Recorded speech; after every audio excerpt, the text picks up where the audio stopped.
A tragic day along Interstate 270. What we know about multiple deadly crashes and what we're learning about the victims. Storms are in our forecast. I'm going over them for you in a few minutes. It's the mix of an acid and a bleach.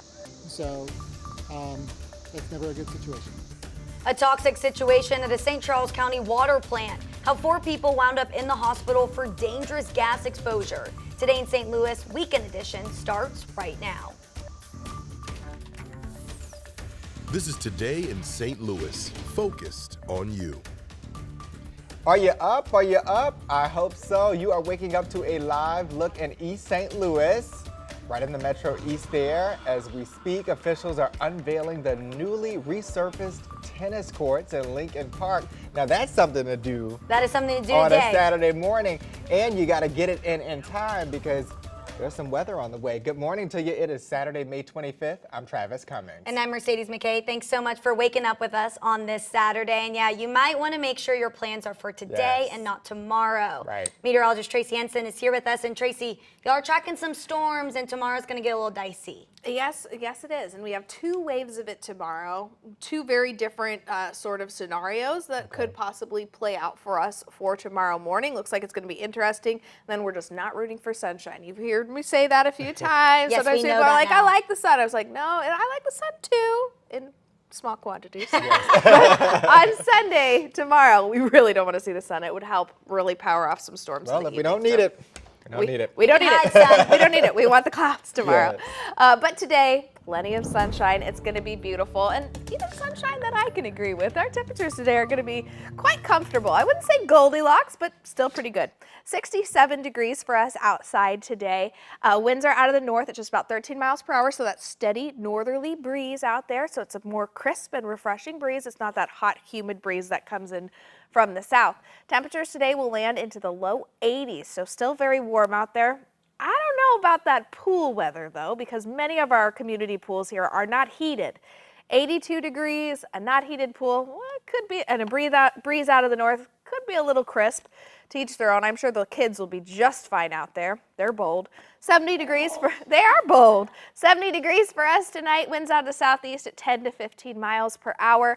Those storms will come through really the early morning hours. So I actually think right tomorrow morning during Today in St. Louis Weekend Edition, we will have those storms to track, and then we're watching a second batch that'll come in later on in the evening.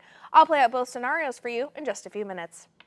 Tracy, thank you for that first look. Within the last few hours, crews have reopened all lanes of Interstate 270 after a deadly crash in North County. This is a look at that scene last night on I-270 at New Florissant Road.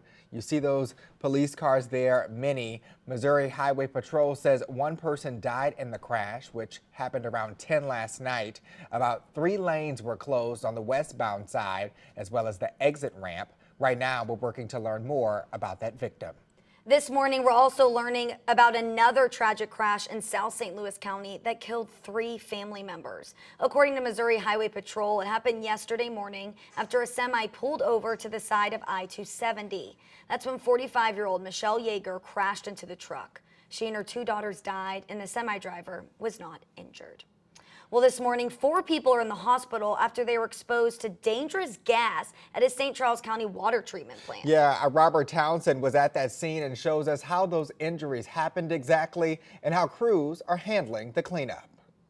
The gas release mishap caused quite a stir at this water treatment plant near Defiance. It shut down Highway 94 for several hours and kept emergency responders busy. St. Charles County Ambulance District, the police agencies, as well as Cottleville Fire, Augusta Fire, and other agencies. Investigators say around noon, 3 workers and a trucker at Public Water Supply District Number 2 started complaining they were having trouble breathing after being exposed to hydrogen fluoride. The executive director tells me the exposure happened after that trucker accidentally put the dangerous chemical in the wrong 15,000-gallon tank that was outside the plant. This was a result of an unintentional mixing of an acid and a bleach.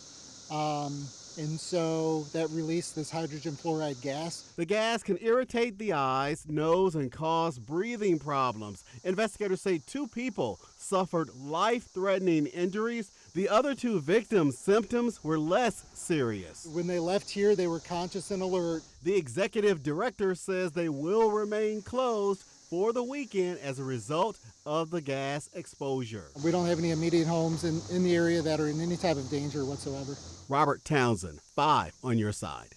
The plant's executive director says they have a backup water supply to make sure none of their 40,000 customers go without water.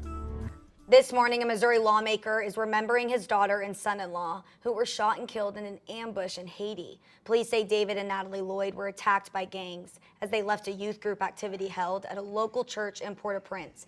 They were working for Missions in Haiti, which was founded by David's parents. Natalie is the daughter of Missouri State Representative Ben Baker.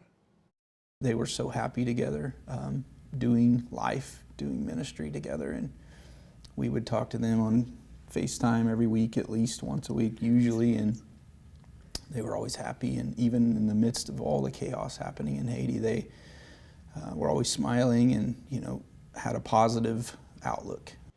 Heartbreaking story there. A GoFundMe has been established to assist with the Lloyd's funeral expenses. Well, coming up, honoring prisoners of war who never made it home. This ceremony you can attend this Memorial Day weekend at the Jefferson Barracks. Plus, breathing new life into a long-forgotten St. Louis neighborhood, the push to put Chinatown back on the map. And Lincoln Park in East St. Louis is ready for that tennis. I'm filling you in on your forecast today. It's a good day for tennis. Tomorrow, though, will be questionable.